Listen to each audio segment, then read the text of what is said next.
Hi, thanks for coming on my show. It's No problem. I'm happy to do yeah, so. yeah. Do you mind introducing yourself real quick?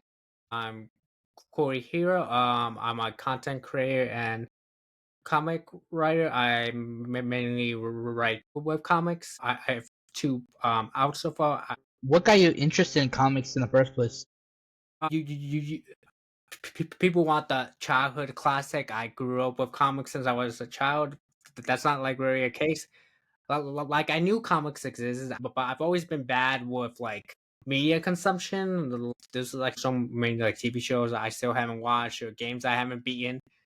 Like I can start a thing, but I have a hard time finishing. So I've always like been on and off of like comics. The first comics I wrote was like 4 years ago, and I wrote those because at the time I wanted to make games, but I knew I could never make games, so I was using comics as a stepping stone, and I turned that into comic dub, and I really liked the comic dub, but like I stopped doing it because I felt like I was doing it for the wrong reasons, and the comic dub always like stuck in my brain, and I think it inspired to write comics again until I discovered the Masterverse. Do you know who Kyle Higgins is?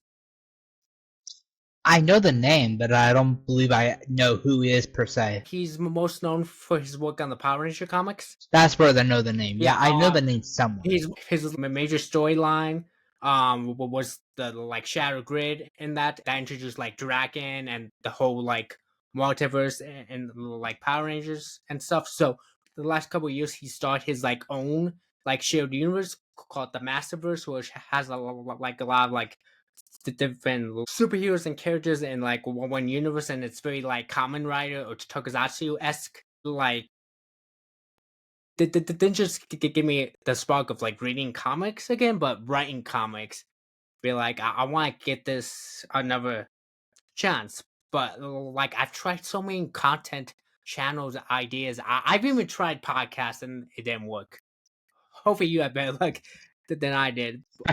So when I, Yeah, well, so when I, what was like so Oh, go ahead. what gave me more of a direction? I remember having like a conversation with a friend talking about my schemes and failed ideas because I was also trying before I made this jump back into comics. I was also trying to do a podcast interview style, kind of like this. I was actually using Riverside too, but funny enough, Hmm.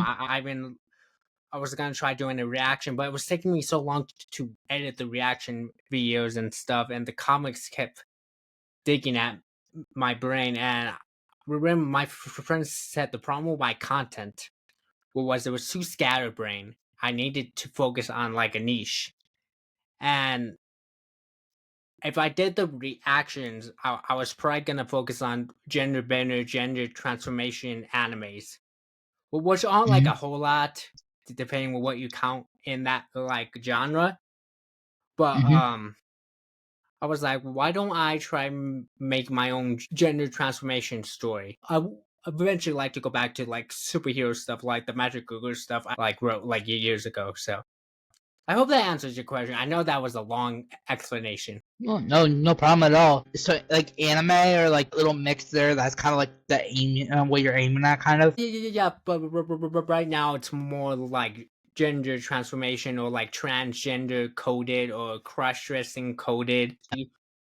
I do have plans to eventually do superhero stuff. Like I do want to do an actual remake and sequel to also Magical Girl eventually down the line. Why transformation stories? Like gender transformation stories or Yeah, like nothing's wrong with that. I don't. It's not like I'm going against it, but like, what exactly made you like?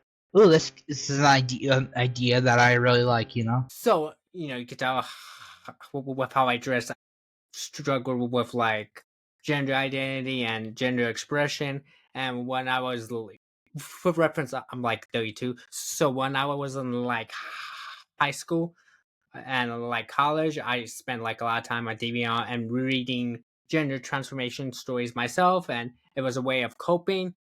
I'll be real, like there isn't a lot of safe for work gender transformation stories a lot of times.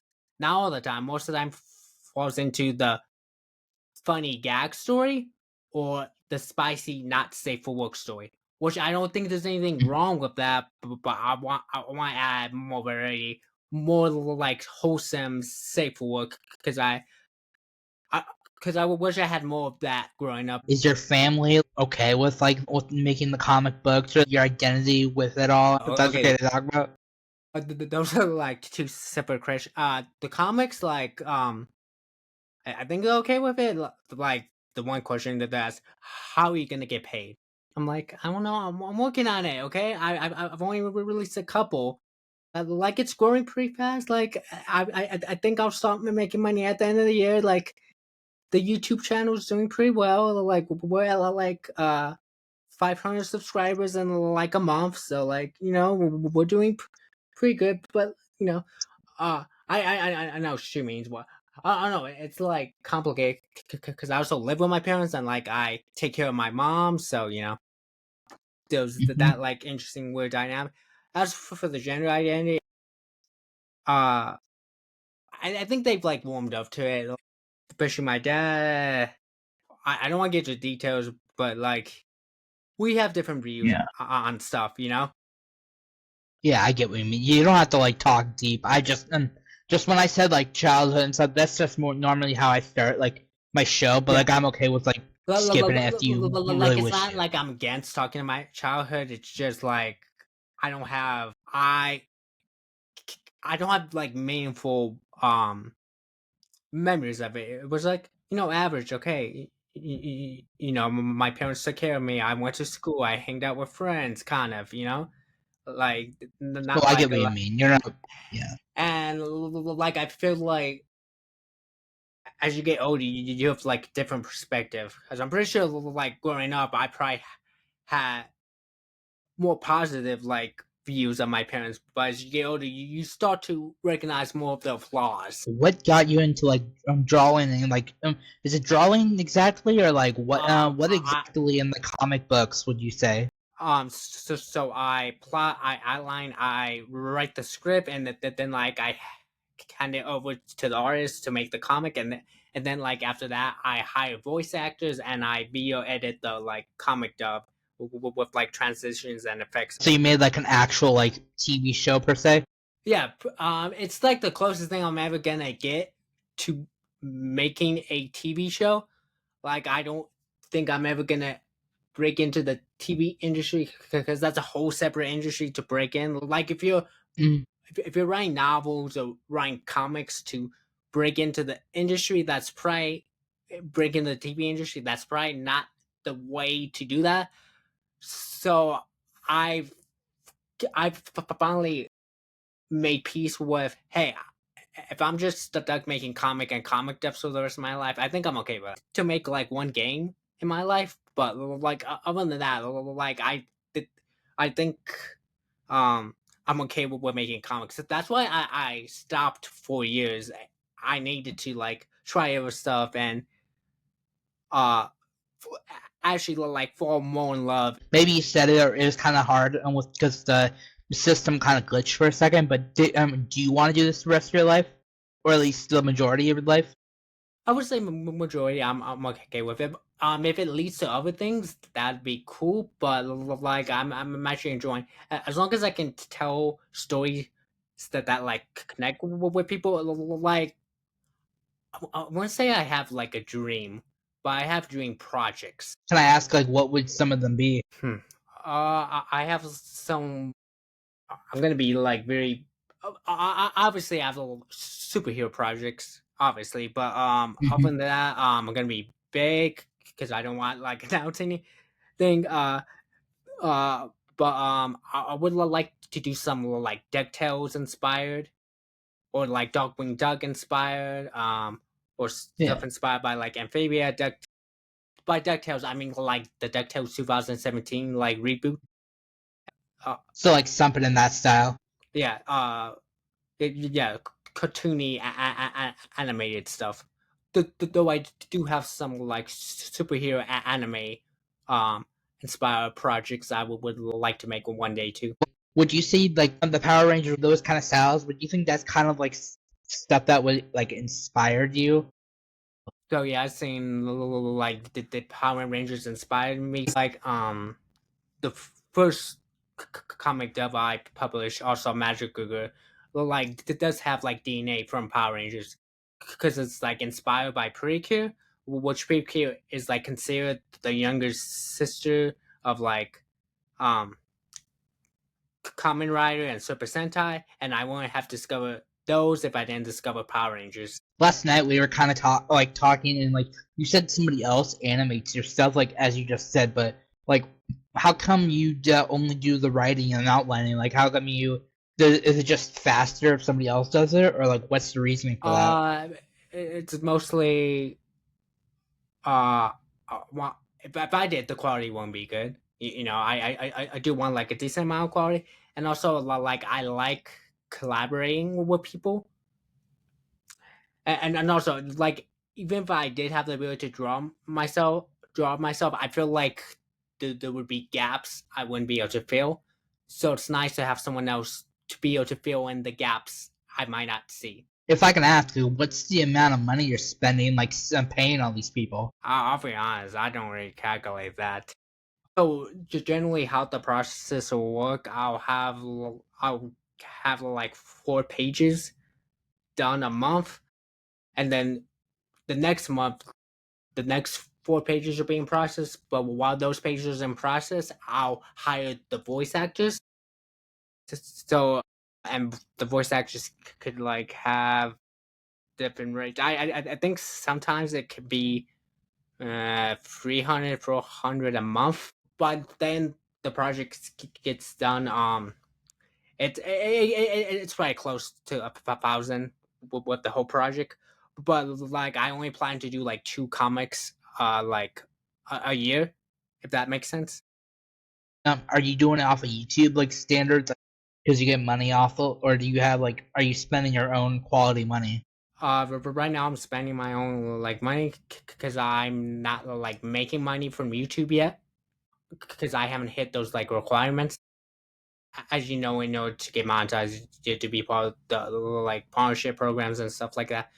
I should hopefully hit at the rate the rate the video is performing.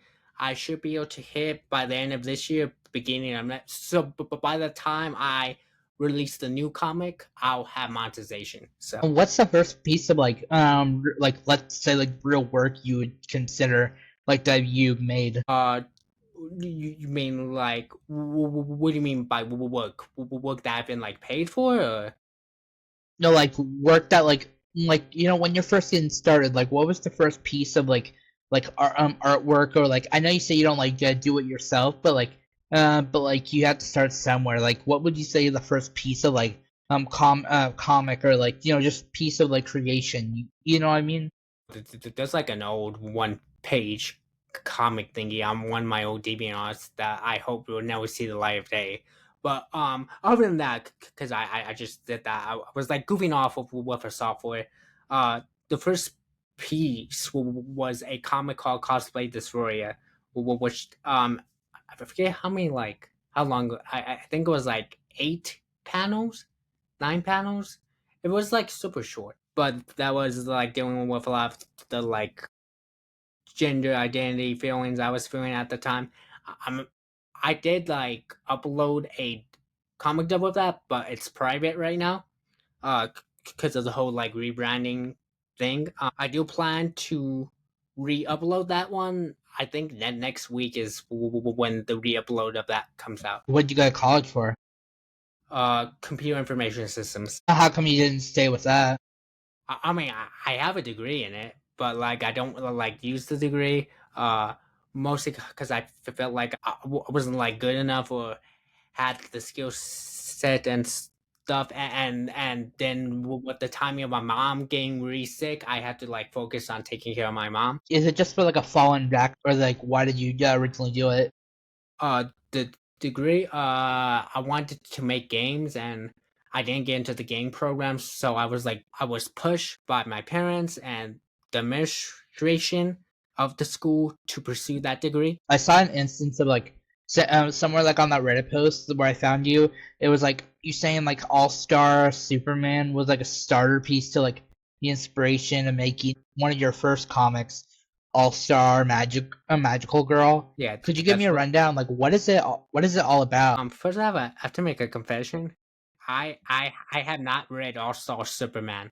I've seen the anime movie, but like I know the idea of All Star Superman. That the idea is supposed to represent what makes Superman like the greatest superhero of all time, and not just by punching things, but his kindness and stuff. So I want to do a similar thing with magical girls. I want to show why this like magical good like in this like small little universe I created is the greatest like magical good of all time, and not just through fighting monsters, but by being kind and helping people.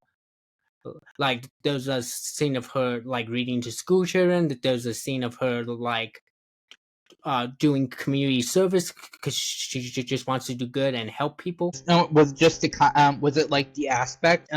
Where did the inspiration come from? It I don't know I've mentioned, but it's like the little sister of like Super Sentai. Uh, hmm it's like Power Rangers for little girls. So for it's that, Power Ranger, but for little girls. yeah, but it does have like a huge like adult fan base, at least in the West. Like in the West, the fan base tends to be a little like older than probably the fan base in Japan. Don't quote me on that. Like I don't actually have the numbers of the data for that. My Little Pony kind of is like My Little Pony is like Yeah, bigger to some adult, like cartoons are basically to adults. yeah. So those was two, and also a older show, which is kind of like the like little sister of Preacher, which is ain't flipping like younger like audience called like Odamajo Doremi. I know you're a bit you're younger, but like you're like older. Viewers might remember like four kids, and they used to have like a bunch of anime on. One of the shows they localized was just that's like the English version of Damajo Doremi, though they the English version only got like one season. So there was like a specific like because I don't want to spoil the show if people haven't seen it. But there's a specific episode where something like tragic happened, and I wanted to take that and kind of flip it. What if the tragic thing Mhm. didn't happen? What if something more positive happened in that scenario? And that was another like basis for wanting to like tell that story. No Boys Allowed. It follows like going into like the LBGT community and like having that transformation story. Is it like because of like your childhood again? Like that's why you wanted to do that? I don't know if it was my childhood. I just wanted to tell a more wholesome gender transformation story, but I probably self projected a little bit. Like it ended up becoming a lot more transgender coded and focused than I thought it was going to be. I thought it was going to be a bit more like quirkier and smaller than it ended up being, and it ended up becoming a lot more emotional when I actually ended up writing it. Oh, what was like the original idea? I think like the idea is was the same. I think it's just that the execution ended up uh I mean, it's like you it. don't actually know, you don't always know the complete like direction you're going to take or where it's going to end up being until you start like outlining and like writing the script and stuff. So basically, it just turned into something like something in a different angle, not different project, just a different angle. Yeah. Am I right? Like it ended up becoming a lot more like emotional, especially when I started working on the comic dub version. When I started like adding the music, I was like, "Damn!" There are a lot of people in life who let it's helpful for people like to have like stories like this. Is that like do you hope that's kind of what like do you kind of hope that's like what like people like lean up on it? I've always wanted like my comics to like inspire and impact people in some way. Like I don't always know the impact, but like so far it seems to like really like resonate with people because like I said the only there's not always like a lot of like wholesome like emotional because a lot of times it just focuses on the like gender transformation sequence and then the end. I, I, one, I'm the writer, so when I write the script, I can't really do too much for focusing on the like actual transformation. So I'm more focused on the like After Effects. How does it affect this people and I want to like connect to people, and I think it did. Sorry, I rambled there a little bit. No, it's fine. You don't do the art part. We already discussed that. But would you say like the parts that you do? Would you say that like it gets kind of stressful occasionally? The first comic, not as much. That was ended up being the one I'm working trying to write right now. It's been a little stressful. Like I had to like scrap my original concept for the second comic because I felt it could be perceived too harmful for the trans community, and I don't want it to be that. So I kind of had to go to the drawing board and I think it's getting at a better place. But yeah, do try. I do try and be conscious of like how my comics gonna impact people because I want it to be more like positive, more trans positive influences or gender positive, gender identity or gender expression positiveness to it. It was never like intended to be harmful, and like maybe it wouldn't be that bad, but it's one of those things. Oh, this is like a heavy topic. Like I need to do more research, more consulting, more like sensitivity reading. I can't just half-ass this. Okay, I'll just be honest. I'm afraid like conservatives would use it against trans people, and I didn't want that to happen. Does that like try to impact like any future projects? Like you kind of learned your lesson. Probably, but like it's one of those things that, like the comic book was done like a scripting phase, so no harm was actually done. That's why like I scrapped it, and Yeah. that happens sometimes. You realize, oh, the, like I do think it could get to a positive place, but that script would need a lot more time, and I feel like I'm not experienced to deal with it right now. Maybe as I grow as like a writer, I'll have more experience to actually like tackle that topic. But for now, let me try to do a more cleaner, safer concept. How long is this like comic or like series gonna be? The one I'm working right now. Yeah, the one like I think you said you put it on YouTube or like you're posting these like little like short these like stories kind of on YouTube. Yeah. So right now I'm just doing a little like short stories. I'm not like doing a series yet, but for right now all the short stories except for the magical good one are gonna be about like gender transformation, gender identity, cross dressing, and gender expression. So the one I'm working on right now is gonna probably be that. I don't know how long it's gonna be. I'm still like in the outlining phase of it because I had to like scrap and go with a whole new concept. So so hopefully it's not like too long. I want to keep this second one like under 20 pages if I can. Well, unless that's like everything you wanted to talk about, like or like that you have to offer, that's basically all I had to ask. Thank you, Corey, for coming on my show. Yeah. Thank you for having me. And I have this thing where like you get 15 seconds if you have anything you want to share, like social website. You get the gist. Is there anything you wanted to share? Check out my comic dubs on YouTube. You can find me on like social media at Corey Hero. That's spelled Korrihero.